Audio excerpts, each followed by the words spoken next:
Vocês aqui. Hoje eu ia ver minha irmã pregar, só que, sei lá, cara, é meio difícil pregar na frente do seu familiar que prega. Acho que ela ia encontrar um pouco de dificuldade. E ela falou que estava com o ouvido ruim. Os dois, mas eu já preguei pior que isso. Dava para pregar, mas tá bom. Que Deus abençoe muito vocês. Eu queria abrir com vocês um texto que está em Salmo 39. O verso é a partir do 12. A minha tradução é bem diferente da de vocês, só que eu acho que vai agregar muito, porque a minha intenção hoje é trazer respostas. Quem precisa de respostas, diga amém. Amém. Bom, se você precisa de respostas é porque você tem questões dentro de si. E se você tem questões dentro de si é porque você não morreu ainda. Significa que você pensa, que você raciocina. A minha tradução está bem diferente da sua, e isso é muito bom, porque aqui é muito mais simplificado. Salmo 39, a partir do 12 diz: Ah, Eterno, ouve a minha oração, meu choro, abre os ouvidos, não sejas insensível, apenas olha para as minhas lágrimas. Sou um estranho aqui, não conheço o caminho, sou um imigrante, a minha família também. Dai-me algum alívio, vai devagar comigo, antes que seja tarde demais e eu deixe de existir. Não existe fase na nossa vida, do que a fase da juventude. Como a fase da juventude, que é onde a gente levanta os maiores questionamentos a respeito da nossa existência. Eu lembro que quando meu pai me levava na igreja desde criança, eu me desenvolvi, mas quando eu cheguei na minha fase da adolescência, eu me fiz uma pergunta. E falei assim: e se meu pai estiver errado a respeito da fé que ele tem? Porque meu pai disse que Jesus é o caminho correto. O filho do muçulmano diz para o filho dele, ou melhor, ouve do pai dele, que servir a Allah através da Sharia, dos costumes que eles têm, é a melhor. E por que o meu pai está certo e eu devo confiar abertamente?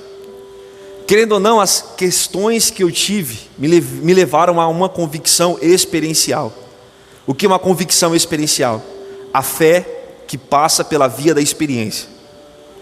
A fé que faz com que você tenha muitas ignorâncias, mas faz com que você não tenha dúvida a respeito do que você crê, a respeito do que você quer viver. E uma das questões que não é monopolizada pela faixa etária dos seus 12 aos seus 19 anos é: por que pessoas boas sofrem? Por que pessoas boas sofrem? Por quê? Que pessoas que são boas passam por uma existência muito mais amarga do que pessoas ruins. Por que é que nós perdemos pessoas tão amadas para a gente, e pessoas que são tão ruins continuam vivendo, existindo, etc, etc, etc. Existem perguntas que nós fazemos a nós que nós não temos respostas.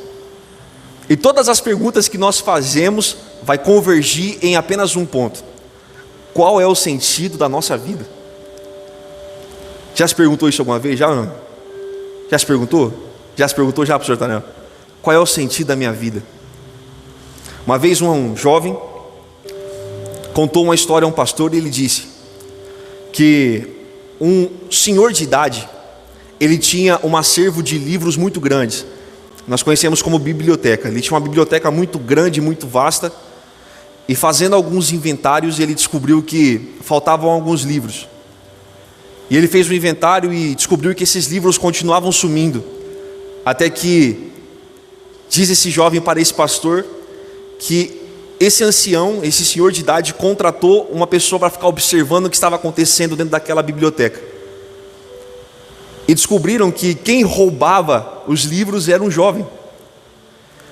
O dono da biblioteca o arguiu, o interrogou e disse assim: onde você está vendendo os livros que você está roubando da minha biblioteca? E o jovem disse: eu não estou vendendo em lugar nenhum os livros da biblioteca. Então por que você roubava os livros da minha biblioteca? Aquele jovem respondeu: eu preciso encontrar o sentido da minha vida. E eu acreditei que poderia encontrar nos livros aqui da sua biblioteca. Quando a gente se define como cristão, a nossa perspectiva e conceito de verdade nunca foi escrito. A nossa verdade é uma pessoa. A nossa verdade se manifestou, se encarnou. A nossa verdade nunca foi inspirada pelo Espírito Santo. Ele não tinha essa carência. A nossa verdade era Deus o tempo todo. Ele se manifestou entre os homens. Se preocupou tanto em deixar textos para a gente ler, que ele escrevia na areia.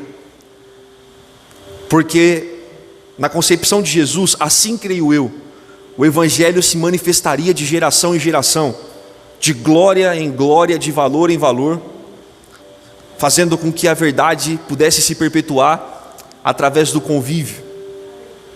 Não é uma filosofia de vida, não é uma cartilha de dogmas, não é uma mudança de indumentária, não é uma mudança de roupa. Isso quem faz é a igreja faz isso. Você pode ver que o gueto da Assembleia fala de uma forma, o gueto da Batista fala de uma forma, a Assembleia se veste de uma forma, a Batista se veste de uma forma. Enfim, não é essa transformação que tange. Mas quem era eu antes de conhecer a verdade? Quem sou eu hoje, tendo a verdade dentro de mim? E qual é a projeção que eu tenho sabendo que a verdade se encarnou em Cristo? O salmista é chamado o segundo coração de Deus, homem segundo o coração de Deus, homem modelo, homem que tem muito a ensinar. Mas Igor, e a respeito dos seus fracassos? Isso não o torna um ser humano péssimo, isso torna-o um ser humano comum. Porque nós somos dotados de fracassos e de acertos, cara. E o salmista Davi, ele é exatamente assim como nós. Um homem que não tinha vergonha de se arrepender. Cabra macho em se arrepender, macho também para poder pecar. Segundo o coração de Deus. Faz a pergunta que nós fazemos. Eterno, ouve a minha oração, abre os teus ouvidos. Não sejas insensível. Não seja insensível, não seja indolor, não perca o tato a respeito das minhas necessidades. Isso aqui é incrível, porque eu não consigo me localizar como um indivíduo. O que ele disse? Eu sou um estranho aqui. Já sentiu estranho no lugar onde você vive? Eu sei lá, cara, quando eu era mais moço, assim que eu fui ressignificado pelo Evangelho, eu começava a achar estranho os valores que eram criados dentro de mim o tempo todo. Parecia que a perspectiva que eu tinha de eternidade deu sabor ao meu presente. Que ainda entendendo que Deus é o nosso Deus do arrebatamento, quem aqui acredita que vai ser arrebatado, diga assim amém. Pô, eu também acredito demais. Mas vamos supor que o arrebatamento, não estou fazendo igual 1844, o grande dia do desapontamento. Teve um tempo em que as pessoas achavam que Jesus ia voltar em um dia específico. Eles deram o que tinham, ficaram de branco e subiram em cima do telhado e Jesus não voltou. Então eu não estou prevendo data nenhuma aqui. Mas vamos supor que Jesus Cristo, nosso Deus, nosso Senhor e Salvador aqui, vai voltar em 2039. 2039. Diga assim, 2039. Isso. Só que nós estamos em 2023. Ainda que a nossa projeção de fé eterna comece em 2039, temos que viver o 2024, temos que viver o 2025, temos que viver o 2030, 2038. Na minha cabeça não entrava somente a perspectiva do arrebatamento, porque isso não me interessa. Pastor Natanael, se crer em Deus, se viver o amor ao próximo, amar a Deus acima de todas as coisas, vai dar certo no arrebatamento ou não vai dar? Vai funcionar. Quando tocar a trombeta, a gente vai subir ou não vai? Vai dar certo. Deixa com Ele a salvação. Mas o que é que Deus pode fazer no meu presente? O que é que Deus pode fazer no meu agora? No meu hoje? Presente nenhum altera o passado. Mas o presente tem uma característica única em potencial de transformar o futuro de todos que estão aqui.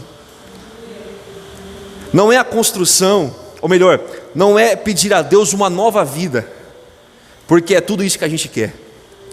Fazer com que o nosso passado seja apagado da nossa existência. É pedir a Deus a construção de um novo final, porque o nosso passado colaborou para construir o ser humano que hoje existe aqui. Uma vez um pastor ouviu de um jovem algo bem interessante: pastor, se eu não tivesse errado tanto, o que é que eu seria?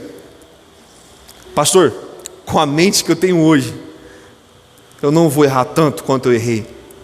E o pastor respondeu para ele: pois é, cara, se você não tivesse errado tanto quanto você errou, você não teria a mente que você tem hoje. Como é que Deus ele absorve os meus erros? Como é que Deus ele interage com o meu presente? Como é que Deus interage com o meu futuro? Como é que Deus interage com a minha existência? Será que Deus ele é especialista em se relacionar com aquilo que há de mim bom, se é que há algo bom em mim de verdade? Ou será que Deus tem a capacidade de se relacionar com as mazelas existenciais da minha alma? Será que Deus tem problemas em me visitar em Gadara? Ou será que Deus ele só consegue me encontrar quando Ele está entrando em Jerusalém? Será que Jesus tem a capacidade de tocar na minha lepra? Ou será que Ele só consegue me contemplar do lado da cruz, onde minha situação é um pouco mais favorável? A Bíblia diz que era necessário que Jesus passasse por Samaria. E essa necessidade não se manifestava geograficamente, ou seja, eu preciso passar ali porque ali é o único caminho. Não, Jesus poderia contornar, mas havia em Jesus uma necessidade de encontrar uma mulher meio-dia em um poço. Irmão, isso é incrível, cara, porque ninguém pega água ao meio-dia, principalmente em Samaria. Ninguém pega água em meio-dia em Samaria, porque é onde o sol está no seu clímax, no alto, no ponto mais alto, onde ele está esquentando mais. Só existe um motivo que faz com que eu vá buscar água ao meio-dia. Significa que eu não vou encontrar meio-dia pessoas que sabem quais são as mazelas da minha existência. Prefiro encontrar caminhos mais doloridos, escolher caminhos mais tortuosos, mais espinhosos, porque eu sei quem eu vou evitar. E vale mais a pena evitar pessoas assumindo caminhos mais difíceis, ainda que esses caminhos difíceis destruam o meu bem-estar. Mas quem são essas pessoas? Pessoas que têm jactância. Eu já expliquei uma vez para vocês o que é jactância. Jactância é esse estribar. Quer ver um exemplo? O camarada ele é muito ruim no basquete, mas ele fala: pelo menos no futebol eu detono. O cara canta muito mal, mas ele fala: pelo menos na pregação eu falo que dá certo. Ela é muito ruim em passar pano no chão, mas a louça fica limpinha. Pois é, sou ruim em algo, sou excelente nesse algo, e nesse algo eu me apego, e isso parece que supre e faz equilíbrio da balança cósmica. Jesus nunca acreditou nisso. E Jesus ele vai ao meio-dia buscar uma pessoa. Ele visita essa pessoa no clímax da sua vergonha. Uma vez eu fui convidado para pregar num evento, pastor, que falaram assim: prepara-te, ó Israel, para o encontro do teu Deus. E eu preguei, geralmente a gente prega nos encerramentos, e eu falei: como é que Deus prefere nos encontrar? Se é adornada, ocultada da visão dos homens da terra, assunto aos céus no arrebatamento, ou Ele prefere nos encontrar no poço de Jacó, se escondendo de todos, porque a gente teve 5 casamentos frustrados, ou seja, por 5 vezes eu tentei ser feliz e não consegui, por 5 vezes a minha reputação foi dilacerada, por 5 vezes eu fui mal visto, mal quisto, por 5 vezes eu perdi o prestígio, por 5 vezes eu deixei de existir para essa comunidade. Ou seja, dei 5 belos motivos para eles me odiarem, mas Jesus nos encontra no clímax da nossa vergonha. O que isso significa? Que Jesus não é insensível aos nossos problemas. Jesus, ele liga para o que a gente passa. Ele se importa com o que a gente sente. Ele se interessa pelo nosso bem-estar.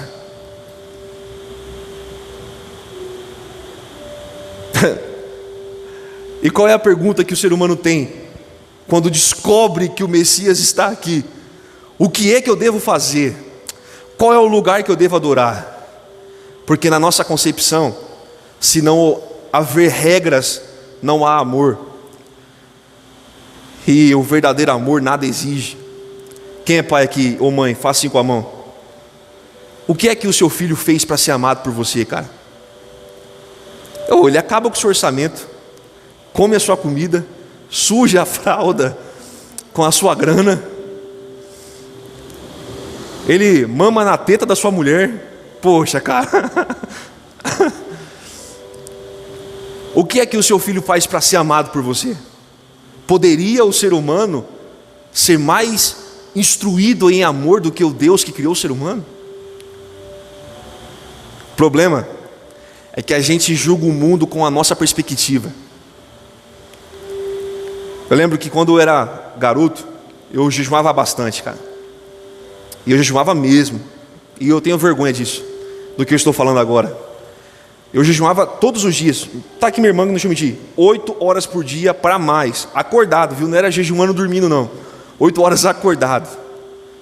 E eu comecei a ter um pouco de altivez com as pessoas que não tinham o mesmo desempenho que eu. Quantas vezes você jejuma por semana? Uma vez só, fraco. E você? 2, fraco. Quanto tempo você tem de crente? 1 mês, fraco. Eu não me relaciono com pessoas assim. Quais são as suas fraquezas? Bom, eu tenho problema com vício, fraco. Eu tenho problema com alcoolismo, fraco. Eu tenho problema com cigarro, fraco. Porque eu nunca bebi, nunca fumei, não tenho vício. Mas quais são as mazelas da minha existência?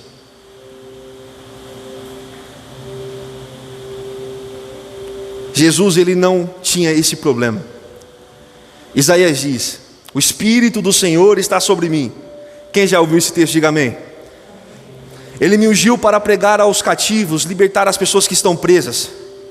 Só que Jesus na sinagoga não lê, ele escolhe não ler, que traria juízo sobre a nação. Porque Jesus nunca usou dos seus predicados messiânicos para evitar ninguém por conta dos seus pecados. Ele não usava da sua autoridade para repelir, pelo contrário, ele usava de quem ele era para poder purificar. Ele não usava do seu conhecimento para expurgar pessoas, não, pelo contrário, o seu conhecimento fazia com que as pessoas desejassem ter respostas, porque todo ser humano tem 2 carências dentro de si: a carência daquilo que é humano e a carência daquilo que é eterno. A Bíblia diz: e viu Deus que o homem estava só, e disse Deus: não é bom que o homem esteja só. Só que Deus sabia que o homem não estava só. Deus estava com o homem todos os dias na viração do dia, só que o homem tinha uma carência que Deus escolheu não caber a ele suprir. O que é isso, Igor? Significa que quando tenho problema com a minha existência, faço com que eu tenha problemas em me relacionar com pessoas. Por quê? Porque eu não consigo discernir a respeito de um Deus que escolheu se revelar para quem não é culto, cara. Esse é o problema. Quando a gente precisa saber sobre Deus, nós perguntamos aos homens mais eruditos, estudamos para isso. E Deus diz: eu escolhi as coisas que não são, cara, para confundir as que são. O assunto mais polêmico para o calvinista e o arminiano: predestinação. Jesus fala de predestinação? Fala. E o que é que ele fala? Nada. Ele diz: as coisas eu ocultei dos sábios, dos entendidos, e dei para os pequenos. Cheguei na maioridade, como eu faço para ser crente? Olha as crianças, porque é delas que pertence o reino dos céus. As nossas exigências são pequenas e os nossos resultados são ridículos comparado ao que o nosso Deus pode fazer. Não é pela imposição do medo, cara. O medo tem o seu poder, mas o amor tem poder sobre o medo. Tem muito mais poder. Talvez por medo você não morra por alguém, mas por amor você morre. Talvez por medo você não entre na frente de um carro para tirar alguém, mas por amor você entra. Talvez pelo medo você não se sacrifique, mas por amor você faz isso. Qual é o sentido da vida? Depende da vida de quem. O sentido para o Igor é um, para mim é outro, para a Vanessa é outro. Porque eu não sei qual é o ponto final da nossa história, mas eu sei onde é o caminho. E o caminho é Jesus Cristo de Nazaré. A verdade é a vida. Ele não quer apenas construir em você um futuro perfeito, cara. Ele quer que você, em vida e hoje, possa ser transformado pelo Evangelho. Por que é que pessoas boas sofrem? Pessoas boas sofrem porque são pessoas. Por que que pessoas boas morrem? Pessoas boas morrem porque são pessoas. O que é que falta em nós? Diagnóstico. Porque nós criticamos o Senhor quando pessoas amadas vão embora, mas nós não celebramos todos os dias que elas estão aqui conosco. Deus, você é horrível. Por quê, filho? Porque eu estou com diabetes. Quantos anos você tem? 60. Mas você disse que eu era bom nos 59 anos que você pôde comer pudim com leite condensado? Deus, o Senhor é ruim. Por quê? Meu casamento acabou. Pois é. Quanto tempo durou seu casamento? 38 anos. Você me agradeceu durante 37 anos pelo que eu fiz em você? O problema é que a gente só consegue enxergar o nosso dano. E o nosso dano não pode ser tudo aquilo que temos a oferecer. Eterno, se eu pudesse encerrar isso aqui, eu vou encerrar. E se eu pudesse colocar um rodapé aqui, eu colocaria assim, Davi escrevendo: Eterno, ouve a minha oração, meu choro, abre os ouvidos. Eu colocaria embaixo: Davi, ele te ouviu o tempo todo, ele te escutou o tempo todo. Não seja insensível, apenas olha para as minhas lágrimas. Eu diria: Davi, o critério que Deus utiliza para socorrer alguém é que esse alguém esteja em apuros. As suas lágrimas não façam que Deus te ame mais ou menos por isso. Sou um estranho aqui, não conheço o caminho. Eu diria: Davi, o caminho vai se manifestar logo à frente, mas continua crendo, cara. Tenha a perspectiva do futuro, porque o futuro é muito mais promissor do que o presente cheio de amargura. Sou um imigrante e a minha família também. Dai-me algum alívio.